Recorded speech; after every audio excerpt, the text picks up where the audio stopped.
sommes en compagnie de Jean-Paul Espinosa, de l'atelier Espinosa, le Lyonnais, donc qui travaille à Lyon.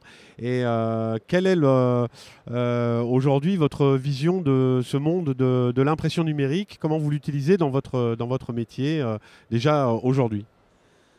Bonjour à toutes et tous. Alors l'impression numérique de toute façon est présente systématiquement dans nos projets.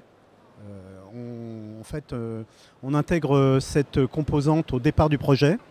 L'impression numérique est quelque chose qui vient généralement dans l'ordre du chantier à la fin, c'est-à-dire qu'elle va concerner la signalétique, ce qu'on appelle nous les graphismes d'espace, donc qui vont concerner des vitrophanies décoratives, des choses qu'on met sur les portes ou sur les vitres, qui va concerner aussi les plafonds, notamment sous l'angle acoustique, qui va concerner la moquette, enfin bref, tout un tas de composants de l'espace, mais pour la plupart qui viennent à la fin, comme l'art, le graphisme et la signalétique. Alors, ça vient à la fin, mais en fait, ça vient au début, parce qu'on vient de terminer une table ronde ensemble, et tu nous parlais d'un point très important, qui était la partie créative. Et puis, en fait, ça permet d'aller plus loin un petit peu dans le fil rouge du chantier, parce que c'est conçu bien en amont. Alors donc ça vient à la fin, mais on y pense tout de suite. Ça, c'était un petit peu mon introduction. Pourquoi? Parce que ce sont des choses... Il y a deux points à considérer. Le premier, c'est la cohérence du projet. C'est-à-dire que très souvent, on empile des strates dans un projet. On va choisir les grandes matières, sol, mur, plafond. Puis seulement après, on va se dire mais comment on signale les lieux, comment on oriente les gens. Et après, tout à la fin, qu'est-ce qu'on met sur les murs pour les décorer? Donc c'est trop tard, il faut penser à ça tout au départ. Donc afin de créer, on va dire, raconter une histoire en cohérence avec tous les éléments que l'on va ajouter dans le projet. Donc ça c'est le premier point, c'est la cohérence. Et le deuxième n'est pas moindre, c'est le budget. C'est-à-dire que si on pense tout de suite à des choses qui viennent à la fin, on peut faire déjà on peut les quantifier budgétairement. Et ensuite, on peut en faire l'économie sur des grandes masses. Vous faites un hôpital qui fait 10 000 m² ou un hôtel qui fait 5 000. Il y a des grandes échelles de matériaux, de carrelage, etc.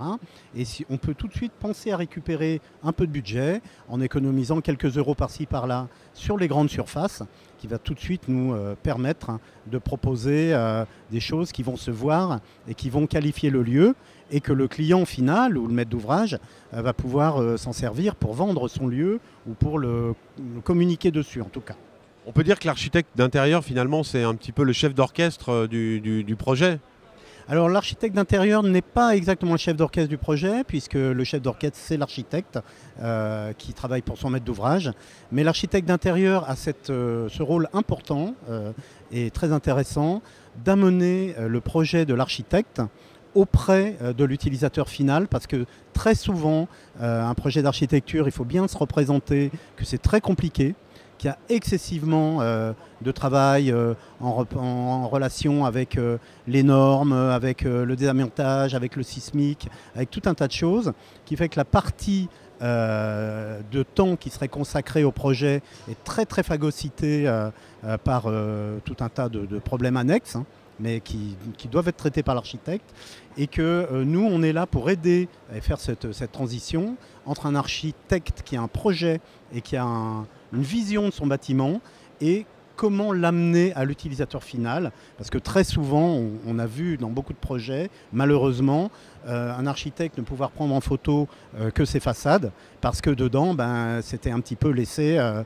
la discrétion des responsables des achats, etc., qui ont leur rôle, mais qui sont... je veux dire, il faut savoir qu'aujourd'hui, un responsable d'achat dans une grosse structure achète des meubles, et il achète aussi du papier de photocopie, etc.